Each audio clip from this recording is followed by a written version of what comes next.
English Morning Books, Understanding Food Labels and Healthy Eating Choices. Have you ever picked up a food packet, looked at the label, and understood absolutely nothing? All those numbers, strange words, percentages, it's a lot. And if English isn't your first language, it can feel completely overwhelming. But here's the thing, it doesn't have to be. Today, you're going to learn 5 essential English words that will help you read food labels with confidence. And to make things interesting, we're going to watch George and Jessica do their weekly shop. Things are going to get a little chaotic. Trust me, you won't want to miss this. Word number 1, serving size. This is the recommended amount of food you should eat at one time. It's printed right there on the packet. Sounds simple, right? But here's the catch. Most of us ignore it completely and eat twice as much. Sound familiar? Word number 2, expiry date. This is the last day when a food or drink is safe to eat. You'll find it printed on almost every packet, bottle or tin. Always check the expiry date before you buy, especially milk, yogurt, or anything fresh. Your stomach will thank you. Word 3, low fat. A low-fat food doesn't contain much fat. You'll often see this on yogurt, cheese, crisps, or salad dressing. Doctors sometimes recommend low-fat foods for people watching their health. But here's a little secret. Low fat doesn't always mean healthy. More on that later. Word 4, daily intake. This is the total amount of something, like sugar, salt, or fat, that a person should eat in one whole day. Food labels often show a percentage. If something says 80% of your daily intake of sugar, that's a lot from just one drink.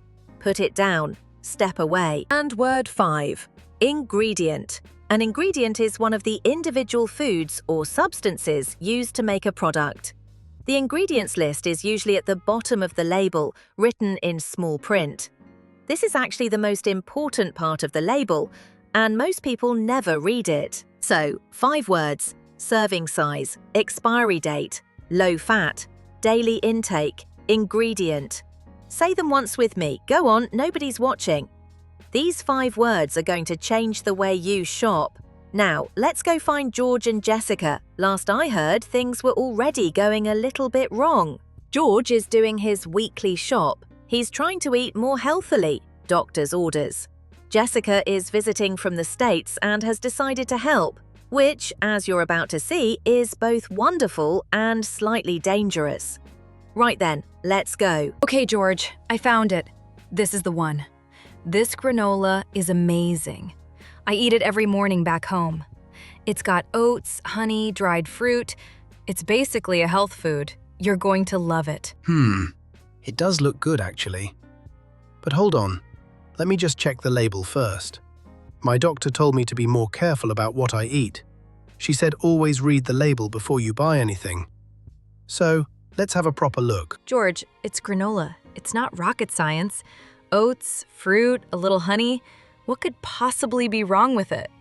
Come on, just put it in the basket. We've still got like 6 more aisles to get through. Actually, wait. Look at this. The serving size is only 30 grams. That's about 3 tablespoons. Jessica, 3 tablespoons. That's nothing. I'd eat the whole box in one sitting and think I was being healthy. 3 tablespoons? That's actually tiny. Okay, I admit, I definitely eat at least 4 or 5 servings every morning. I thought the serving size was just a suggestion, like the speed limit. Ha! Like the speed limit. That's brilliant. But no, the serving size is actually important. It tells you how much nutrition is in that one amount. If you eat more, all those numbers on the label, the sugar, the calories, they multiply. Everything multiplies. Okay, that is actually kind of mind-blowing. So I've been accidentally eating like 5 times the calories I thought I was, every single morning. Wow, no wonder I'm always hungry again by 10 o'clock. Right. Okay, we're still getting this granola. It does look genuinely good. But let's also check the expiry date. I bought some yogurt last week without checking and, well, let's just say it was not a pleasant Tuesday morning. Oh no. What happened with the yogurt? Actually, don't tell me. I can probably guess. Okay, so the expiry date. Where is it? I can never find it. It's always printed in the tiniest font in the most impossible location. There, see it? Best before the 14th of March. That's next month, so we're fine. Always check the expiry date before you buy. It's the last safe day to eat it. After that date, the food might not be safe anymore. Simple rule, always check. Okay, granola. Approved. Into the basket it goes. Right, next up, yogurt. Since apparently your last yogurt experience was traumatic, let's do this properly. I actually want the low-fat kind. My doctor back home recommended it. Low fat. Good idea. My doctor said the same thing actually. Less fat in the food, which is better for your heart and your weight. You'll see it written on the packaging, usually with a green label or a little tick. Supermarkets love putting it front and center. Okay, so here we go. Yogurt section. There are so many options. Greek, natural, flavored, low fat, zero fat, high protein. George, how do people choose? This is genuinely overwhelming. I just want some yogurt for breakfast. Ah, welcome to British supermarkets. Okay, look for the low-fat label. But here's the thing, Jessica, and this is important. Low fat doesn't automatically mean it's healthy. Sometimes they remove the fat and add loads of sugar instead to keep the taste. So always check both. Wait, they add more sugar to the low-fat version? That's sneaky. So it's lower in fat but higher in sugar? That doesn't seem fair at all.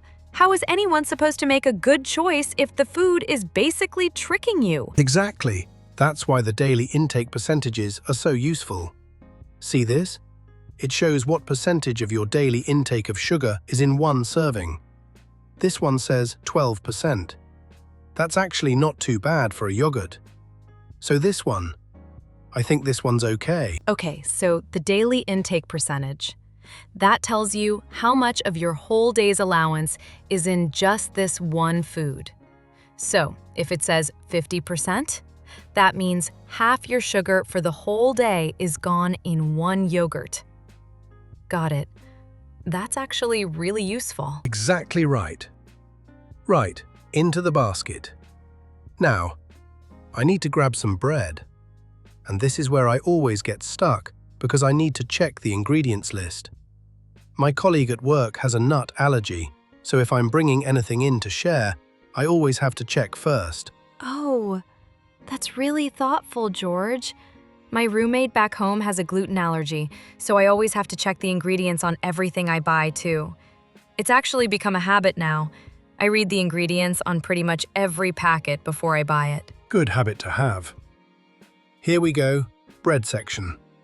Now, which one? Right, let me find a good wholemeal loaf. The ingredients list is on the back. It's always that tiny writing at the bottom. Let me just... here it is. Okay, wheat, water, yeast, salt. Good so far. Okay, good. No nuts so far. Keep going. What else is in there? Sometimes these bread ingredients lists go on forever. I saw one last week that had like 30 different ingredients. In bread. Surely bread should only have like 4 things in it, right? You'd be amazed. This one actually looks pretty clean though. Wheat flour, water, yeast, salt, sunflower oil, and... It says may contain traces of nuts. That's the problem. May contain means it's made in a factory that also uses nuts. Oh no.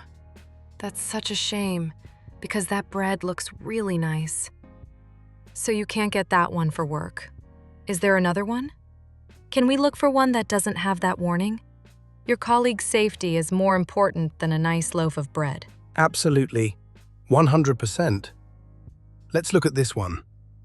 Okay, wheat flour, water, yeast, sea salt, olive oil, and no nut warning at all. Perfect. This is the one. See, this is exactly why reading the ingredients properly actually matters. It's not just about health. It can literally be a safety thing. Yes, I love that. Okay, George. I think we've done really well today. Granola, check the serving size. Yogurt, check the low-fat label and the daily intake. Bread, read the ingredients. We are basically food label experts now. Ha! Well, almost experts. Oh, wait. Before we go to the checkout, I almost forgot milk. I just need one thing and one thing only to check the expiry date. After last Tuesday, I am never skipping that step again. Never. Oh my goodness. Okay, George. Yes, milk, expiry date, then checkout. You know what? This was actually really fun.